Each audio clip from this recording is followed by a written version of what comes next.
Good morning बच्चों। Last class में हमने पॉलीजीन्स के बारे में पढ़ा और पॉलीजेनिक इनहेरिटेंस के बारे में पढ़ा। मतलब हमने उसमें स्टडी की थी कि किस तरीके से नंबर ऑफ जीन्स जो है वो कैरेक्टर्स को कंट्रोल करते हैं। मेलानिन पिगमेंट के बारे में आप लोग को समझाया था कि किस तरीके से 3 जीन आपस में मिलकर स्किन के कलर को डिसाइड करते हैं। एल्बिनो, निग्रॉइड और मुलेटो, इन तीनों की हमने स्टडी की थी। अब इसी चेन को हम फिर से और आगे बढ़ाते हैं और आगे बढ़ाते हैं अपने नए कॉन्सेप्ट के साथ। वो हमारा नया कॉन्सेप्ट है लीथल जीन्स। लीथल जीन क्या होता है? लीथल का मतलब होता है हार्मफुल। एक ऐसा जीन जो कि किसी इंडिविजुअल के लिए हार्मफुल हो, उसे हम लीथल जीन कहेंगे। अब ये लीथल जीन कैसे लीथल होगा, कैसे हार्मफुल होगा, इसके बारे में हमें बताया। सबसे पहले बताने वाले साइंटिस्ट थे एल क्यूनॉट। कौन से साइंटिस्ट थे?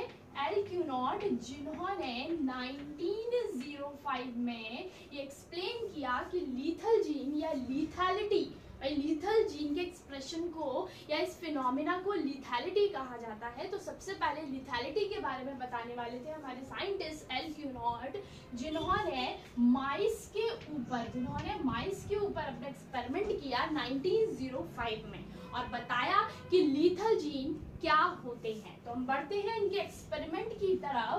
इन्होंने 2 कलर ऑफ माइस जो है वो इन्होंने यूज किए, जिसमें कैपिटल वाई, अब आप लोग कैपिटल लेटर और स्मॉल लेटर को देखकर प्लीज समझिए कि कैपिटल लेटर से जो लिखा हुआ जीन या अलील होगा वो हमेशा डोमिनेंट होगा और जो स्मॉल लेटर से लिखा हुआ है वो हमेशा रेसेसिव होगा। तो ये मुझे बार बार बताने की जरूरत नहीं है कि that capital Y is a dominant gene and small Y is a recessive gene. ये चीज अब आपको क्लियर हो जानी चाहिए। अगर अभी भी नहीं हुई है तो आप फिर से सुन लीजिए।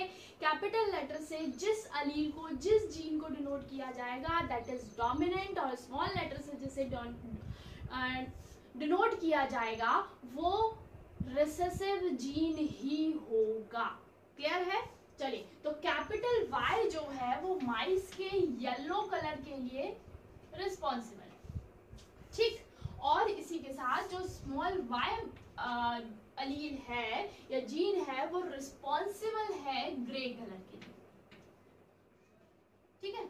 कैपिटल वाई किसके लिए रिस्पॉन्सिबल है? येलो कलर के लिए, और स्मॉल वाई ग्रे कलर के लिए रिस्पॉन्सिबल है। अब देखिए क्या हुआ भाई, आपने पढ़ा था, आप पहले भी पढ़ चुके हैं कि मैंडल ने हमेशा जब भी किसी क्रॉस को करवाया तो हमेशा ट्रू ब्रीडिंग का इस्तेमाल किया था।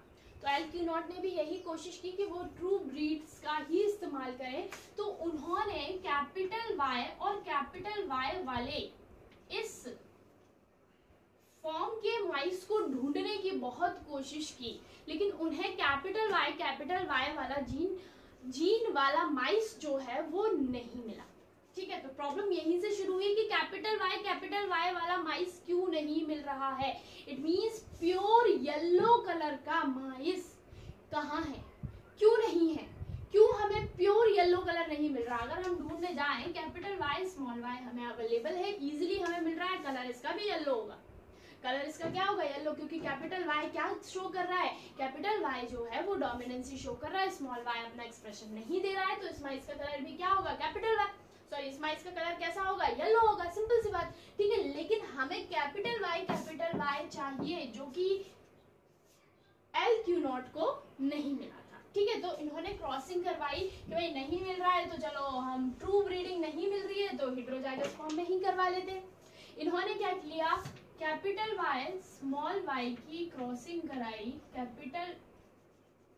कैपिटल वाई स्मॉल वाई से। दोनों ही येलो कलर्ड है, क्लियर, दोनों ही येलो कलर्ड है। बनाइए भाई, दोनों के गैमीट्स का फॉर्मेशन होगा, क्या बनेगा? एक बनेगा कैपिटल वाई और दूसरा बनेगा small Y. Capital Y small Y, gametes का फॉर्मेशन हुआ। प्यूनेट स्क्वायर, अब भाई जरूरत है प्यूनेट स्क्वायर की।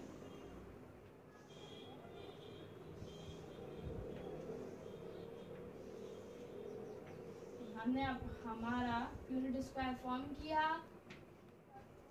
मेल फीमेल साइंस बनाए, यहाँ हमने अपने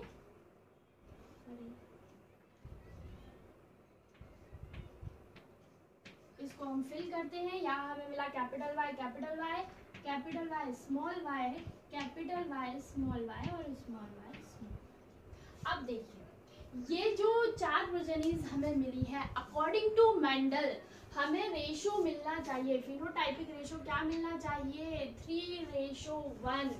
लेकिन एल क्यू नॉट को 3:1 जो है वो ना मिलते हुए हर बार फिनोटाइपिक रेशो 2:1 मिला। एल क्यू नॉट बड़े परेशान कि 2:1 क्यों मिल रहा है, 3:1 क्यों नहीं मिल रहा। 2:1 में उन्हें क्या मिल रहा था, उन्हें मिल रहा था ये जो कैपिटल वाई वाला जीन वाला जो माइस है ये सरवाइव नहीं कर रहा था। क्लियर, मतलब इसकी क्या हो जा रही थी, इसकी हो जा रही थी डेथ, ये मर जा रहा था। ठीक है, सर्वाइव भी नहीं कर पा रहा था कैपिटल वाई। तो वो इसी परेशानी में उलझे हुए थे कि कैपिटल वाई जीन जो है वो सर्वाइवल क्यों नहीं है, जबकि यहाँ पर इसमें क्या मिल रहा है हमें, इसमें हमें कैपिटल वाई स्मॉल वाई मिल रहा है। तो कैपिटल वाई स्मॉल वाई यहाँ लिख देती हूँ मैं, कैपिटल वाई स्मॉल वाई मिल रहा है हमें, तो ये कैपिटल वाई भी तो इसमें अपना एक्सप्रेशन दे रहा है। अगर इसकी डेथ हो रही है तो इसकी भी होनी चाहिए।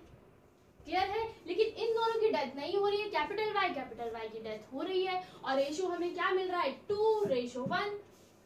क्लियर है, क्या मिल रहा है हमें, 2:1 रेशो जो है वो हमें फिनोटाइपिक रेशो मिल रहा है, जो कि मेंडलिज्म को फॉलो नहीं करता है।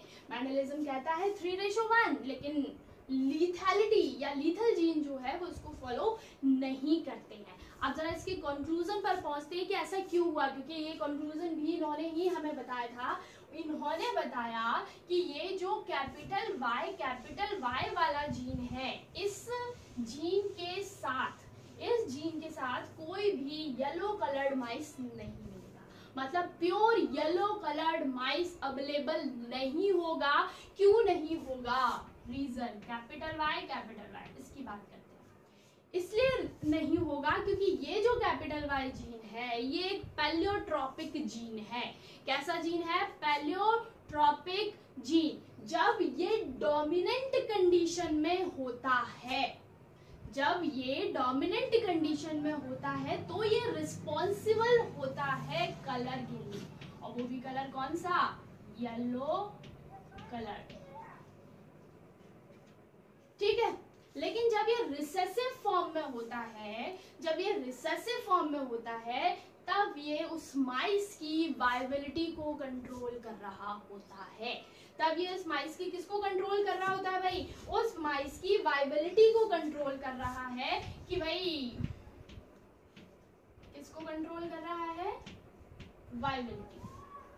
कब, जब ये कैपिटल वाई है तो येलो कलर, स्मॉल फॉर्म में है तो ये किसको फॉर्म कर रहा है, वायबिलिटी को, मतलब चूहा सरवाइव करेगा या नहीं करेगा।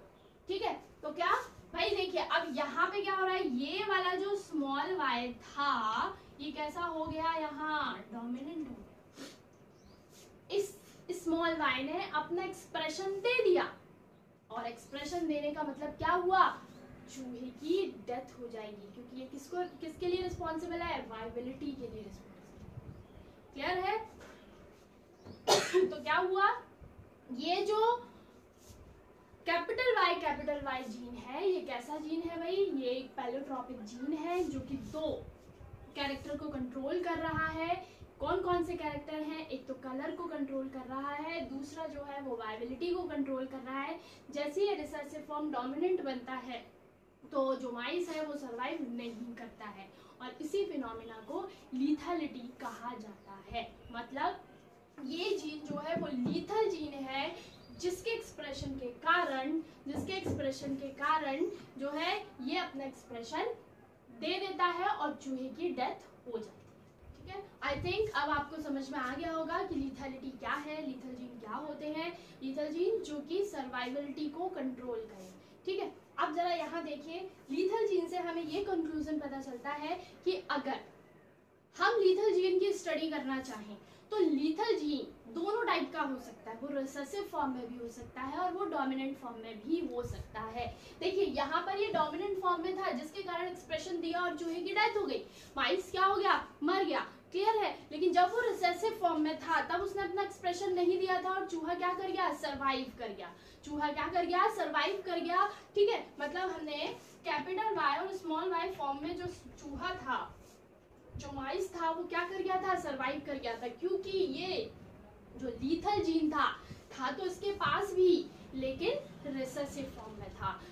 किस फॉर्म में था, रिसेसिव फॉर्म में था। इसने अपना एक्सप्रेशन दिया और इसने इसके एक्सप्रेशन को क्या कर दिया, सप्रेस कर दिया, इसीलिए चूहे का कलर हमें येलो दिखाई दिया, क्लियर है। तो क्या हुआ भाई, इस चीज का क्या कंक्लूजन निकला कि अगर हम लीथल जीन की स्टडी करना चाहते हैं तो डोमिनेंट फॉर्म में हम लीथलिटी को कभी पढ़ ही नहीं सकते। डोमिनेंट लीथल जीन की कभी स्टडी नहीं हो सकती। क्यों नहीं हो सकती, अगर लीथल जीन डोमिनेंट होगा तो इंडिविजुअल सर्वाइव ही नहीं करेगा, सिंपल सी बात। लेकिन अगर लीथल जीन रिसेसिव है उसकी स्टडी की जा सकती है, क्योंकि इंडिविजुअल सर्वाइव करेगा और इवन वो एक जनरेशन से दूसरी जनरेशन में उस रिसेसिव लीथल जीन को ट्रांसफर भी कर सकता है। समझ में आई ना बात। अगर लीथल जीन डोमिनेंट है उसको नहीं पढ़ा जा सकता, स्टडी नहीं हो सकती है और ना ही आज तक हुई है, क्योंकि अगर वो डोमिनेंट है तो इंडिविजुअल सर्वाइव नहीं करेगा। और अगर लीथल जीन रिसेसिव है उसकी स्टडी हो सकती है और अपकमिंग नेक्स्ट जनरेशन में वो लीथल जीन जो है वो ट्रांसफर भी किया जा सकता है। तो ये तो हुई हमारी लीथल जीन का कॉन्सेप्ट, जो कि अब आई थिंक आपको क्लियर हो चुका होगा। अब हम अपना नया टॉपिक शुरू करते हैं। वो नया टॉपिक है हमारा एपिस्टेसिस।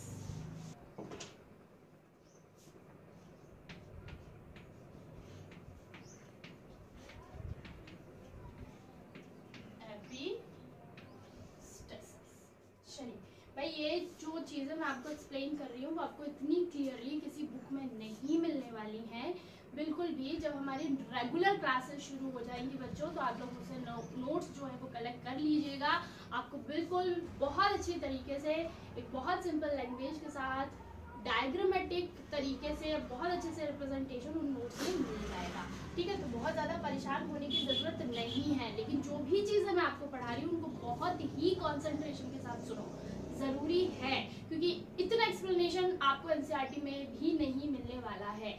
ये जो हम टॉपिक पढ़ रहे हैं ये एनसीईआरटी की बिटवीन द लाइन का टॉपिक है। लाइंस के बीच में भाई एनसीईआरटी 4 लाइनों में इतना सब कुछ कह देता है जिसे हम एक्सप्लेन नहीं कर पाते हैं। तो ये वही टॉपिक्स पढ़ रहे हैं हम जो कि बिटवीन दी लाइंस दिए हुए हैं, तो बहुत अच्छे तरीके से आप थोड़ा समझिए, ठीक है। तो नया टॉपिक है हमारा एपिस्टेसिस। एपिस्टेसिस क्या होता है, ठीक है। इसको पढ़ने के लिए एक बहुत छोटी सी स्टोरी सुनिए। क्या हुआ है, 2 फैमिलीज है, मतलब एक पूरी कॉलोनी है, उसमें एक फैमिली को हम लेते हैं। उस एक फैमिली में एक बड़ा भाई है और एक छोटा भाई, ठीक है। बड़ा भाई जो है वो हमेशा अपने छोटे भाई के ऊपर डोमिनेंसी शो करता है, ऑलवेज, ठीक है। बड़ा भाई थोड़ा पूरे घर में धाक जमा के रखता है, बड़ा हूँ, मेरी पसंद की चीज़ें आएंगी, ये होगा वो होगा। अगर छोटा भाई बड़े भाई से लड़ता भी है तो बोला जाता है कि वो बड़ा भाई है, उसको ऐसे क्यों बोलना है, अच्छे से बात किया करो, ये वो इस तरीके की चीज़ें। मतलब जो बड़ा भाई है वो क्या कर रहा है, अपनी फैमिली में उससे छोटे जितने भी उसके भाई या बहन हैं उन सबको कंट्रोल करने का काम कर रहा है। क्लियर है, कोई दिक्कत नहीं। अब वो जो बड़ा भाई है उसके ऊपर कोई डोमिनेंसी शो नहीं कर सकता भाई बहनों में, क्योंकि बाकी के तो सब उससे छोटे हैं, बिल्कुल शो नहीं करेंगे। मतलब आप जो बड़ा भाई है उसे डोमिनेंट मानिए और जो छोटे भाई बहन है उन्हें रिसेसिव समझिए, ठीक है। अब अचानक से एक दिन क्या हुआ कि किसी और दूसरी फैमिली के 2 छोटे भाई आते हैं और उस फैमिली के बड़े भाई को डराकर धमकाकर चले जाते, ठीक है। एक फैमिली थी, बड़ा भाई ए, दूसरी फैमिली के 2 छोटे भाई आए और इसको क्या कर गए, डरा गए, चाटा मार दिया, पिटाई लगा दी, कुछ भी, ठीक है।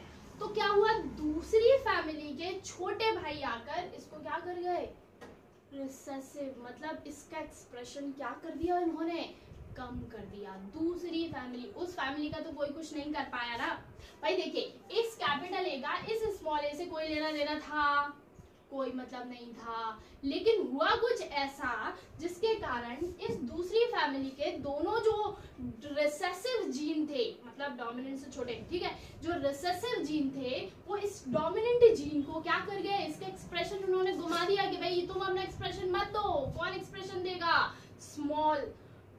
स्मॉल ए या वो दो रिसेसिव जीन्स। बस यही है हमारा एपिस्टेसिस, ठीक है। चलो अब हम अपनी साइंस की लैंग्वेज में बात करते हैं, बायोलॉजी की लैंग्वेज में, कि हम जानते हैं कि क्रोमोसोम्स के पास जीन्स होते हैं। आज हम जानते हैं, पहले हम नहीं जानते थे। आप खुद सोचिए मेंडल जो है वो कितनी आगे की सोचते थे। मेंडल 18वीं सेंचुरी में ही बता चुके थे जीन्स के बारे में। हालांकि उन्होंने जीन्स वर्ड इस्तेमाल नहीं किया था, बट उन्होंने फैक्टर यूज किया था। उन्होंने बात कर ली थी कि भाई जीन क्या काम करता है, लेकिन उस समय पर लोगों को क्रोमोसोम ही नहीं पता था। लोगों को क्रोमोसोम्स ही नहीं पता था, तो लोग ज्यादा नहीं समझ पा रहे थे। लेकिन आप खुद सोचिए, अब आप जानते हैं कि क्रोमोसोम्स के ऊपर यहाँ पर जो है सारे जीन्स जो है वो प्रेजेंट रहते हैं। लेकिन पहले जब लोग क्रोमोसोम ही नहीं जानते तो जीन्स के बारे में क्या समझते, क्लियर है ना। तो आप समझ सकते हैं कि मेंडल कितनी आगे की सोचता था, बहुत ज्यादा आगे की। तो क्या हुआ, ये हमने क्रोमोसोम्स लिए, क्रोमोसोम्स के ऊपर हमारे जो है ये जीन्स प्रेजेंट है। ये कैपिटल ए जीन है, ये कैपिटल ए जीन है, ये स्मॉल ए है, ये स्मॉल ए है, ठीक है। अभी हमें इन्हीं से ही मतलब है, बाकी आगे हम बाद में देखते हैं, क्लियर। तो ये दोनों जीन पेयर में होंगे, क्लियर। ये दोनों जीन क्या है, पेयर में होंगे। फिर से कैपिटल है तो डोमिनेंट होगा, ठीक है। दोनों जीन कैसे हैं, डोमिनेंट है। नीचे वाले जो दोनों जीन है वो कैसे है, रिसेसिव है। तो इस कैपिटल ए का इस स्मॉल ए से कोई लेना देना नहीं है। तुम्हें जैसा काम करना है, जो कैरेक्टर तुम कंट्रोल करते हो तुम करो, जो कैरेक्टर कैपिटल ए करता है वो करेगा, कोई मतलब नहीं है। लेकिन एपिस्टेसिस ये कहता है कि ये दोनों जीन जब इसके एक्सप्रेशन को खत्म कर दें, जब ये स्मॉल ए दूसरे अलीलिक फॉर्म, भाई इसका कोई अलीलिक फॉर्म नहीं, दूसरे जीन्स का अलीलिक फॉर्म पहले वाले जीन को क्या कर दे, सप्रेस कर दे, उसके एक्सप्रेशन को खत्म कर दे, इसी प्रोसेस को एपिस्टेसिस कहते हैं, क्लियर है। अब जरा चीजें समझिए। एक ऐसा जीन जो सप्रेस होता है, ठीक है, जो अपने एक्सप्रेशन नहीं दे पाता है, उसे हम कहते हैं एपिस्टेटिक जीन। Epistatic gene. और वो जीन जो सप्रेशन करता है, जो सप्रेस करता है, उसे कहते हैं हम हाइपोस्टेटिक जीन। हाइपोस्टेटिक जीन मतलब ए सप्रेस हुआ, दैट इज एपिस्टेटिक, क्लियर है। और ये जो स्मॉल ए है, इसने सप्रेशन किया, उसने दबाया, उसने इसके एक्सप्रेशन को खत्म किया, वो कहलाएगा हमारा हाइपोस्टेटिक जीन, ठीक है। तो ये स्टोरी जरूर याद रखिएगा। जब भी एपिस्टेटिस वर्ड का इस्तेमाल हो तो तुरंत वही बड़े भाई छोटे भाई वाली कहानी पर चले जाना कि भाई इस जीन के पेयर का, इस अलीलिक फॉर्म का दूसरे अलीलिक फॉर्म से कोई लेना देना नहीं था, बट स्टिल इन्होंने इसके एक्सप्रेशन को रिसेसिव होते हुए भी उसके एक्सप्रेशन को क्या कर दिया, सप्रेस कर दिया, क्लियर। और इसी प्रोसेस को एपिस्टेसिस कहा जाता है। जो जीन एपिस्टेसिस होता है, मतलब जो सप्रेस होता है, उसे एपिस्टेटिक जीन कहा गया। और जो करता है, जो सप्रेशन शो करता है, दबाता है, उसे हाइपोस्टेटिक जीन कहा गया, ठीक है। अब हम बात करते हैं टाइप ऑफ एपिस्टेसिस। एपिस्टेसिस जो है, हालांकि होती 3 टाइप की हैं, पर हमें पढ़नी केवल 2 ही टाइप की हैं, जिसमें से ये 2 टाइप की है, डोमिनेंट एपिस्टेसिस और रिसेसिव एपिस्टेसिस, क्लियर। 2 टाइप की है, dominant epistasis and recessive epistasis. Recessive epistasis and dominant epistasis. Clear है? तो इस एपिस्टेसिस को आप अच्छे से क्लियरली समझिए क्या होता है। एक बार और रिपीट कीजिएगा बच्चों। अगर आपको ज़रा भी डाउट होता है कि हमें समझ नहीं आ रहा है, तो आप जो मेरे पुराने बच्चे हैं जो पहले से मुझसे पढ़ते आ रहे हैं, आप फ्री होकर फ़ोन कीजिए, अपनी प्रॉब्लम्स को शेयर कीजिए, जिससे आपके सारी प्रॉब्लम्स जो है वो शॉर्ट आउट हो। और जो नए स्टूडेंट्स हैं वो अपनी प्रॉब्लम्स को आप अपने कमेंट, ये इसमें कमेंट बॉक्स है, आप उसमें लिखकर भेजिए। डेफिनेटली आपकी प्रॉब्लम्स जो है वो शॉर्ट आउट की जाएंगी। लेकिन एग्जैक्टली भाई हम लोगों को पता तो चलना चाहिए। आप खुद इंटरैक्ट करने की कोशिश कीजिए, आपको उसका रिस्पॉन्स डेफिनेटली मिलेगा। ठीक, तो एपिस्टेसिस के जो दोनों टाइप्स हैं उनको हम आगे नेक्स्ट लेक्चर में डिस्कस करेंगे। तब तक के लिए ऑल द बेस्ट।